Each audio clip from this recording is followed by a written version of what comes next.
My name is Lydia Mercer. I am 34 years old, and I work as a security manager in Silver Ridge for a military unit.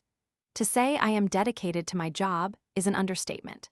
My role involves ensuring the safety and security of sensitive information, a responsibility I take seriously. I have always prided myself on my professionalism and my ability to handle challenging situations with grace. However, there was one individual who constantly tested my patience and resolve. His name was Mark, and he was a fellow officer who seemed to thrive on making my life miserable.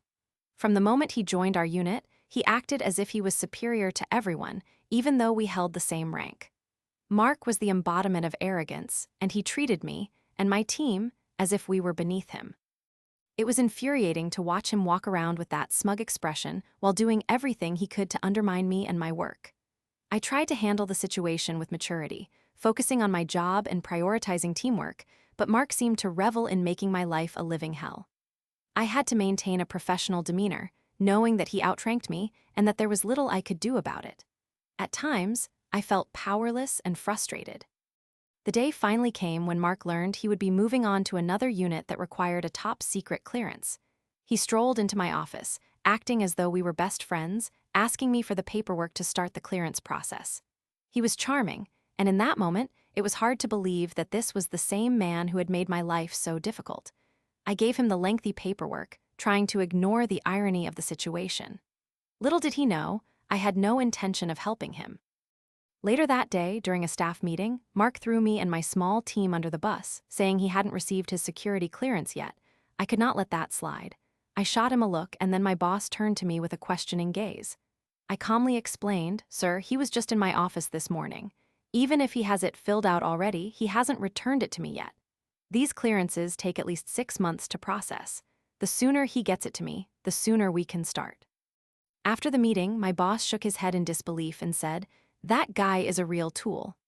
I could not agree more, and for once I felt a surge of power as I stood up to Mark in front of the entire staff. But little did I know, things were about to get even more complicated. Just 2 days later, Mark returned to my office, paperwork in hand, insisting that I process it as quickly as possible. "I need that clearance to get the slot I want, so it needs to be done in the next 2 weeks," he demanded. I could not help but smirk at his desperation, knowing it was entirely impossible. I took the paperwork from him, holding back laughter. As I began to place it into an envelope for mailing, I asked him, "You have a copy of this, right?" He looked at me, utterly confused, and replied, "No, do I need one?" I could barely contain my amusement as I said, "Oh no, it's fine. I will have it expedited, and you should be all set for your next unit." The moment he left my office, I felt an exhilarating rush. I walked straight to the shredder and dropped his paperwork in. That was the moment when everything changed. As Mark arrived at his new unit, he was hit with the rude awakening of discovering he had no clearance and no paperwork to show for it. The look on his face when he realized what had happened was absolutely priceless. He began calling me, frantic and frustrated, asking about his paperwork. I answered none of his calls, letting the satisfaction of his panic wash over me. I felt guilty, sure, but mostly I felt liberated. Mark had made my job unbearable for far too long, and now his arrogance had come back to bite him in a way he would never see coming. The irony was delicious, and I could hardly believe that something I had done could so completely change the course of his future. Week by week, I received more frantic messages from him, each one more desperate than the last. I was living in blissful silence, knowing that I had finally taken control of my own narrative. This situation grew to be more than I had ever dreamed of. I could almost feel Mark's frustration radiating from his calls, and it was exactly the sweet revenge I had been waiting for. As time went on, I found myself reflecting on how I had allowed Mark to exercise power over me for far too long.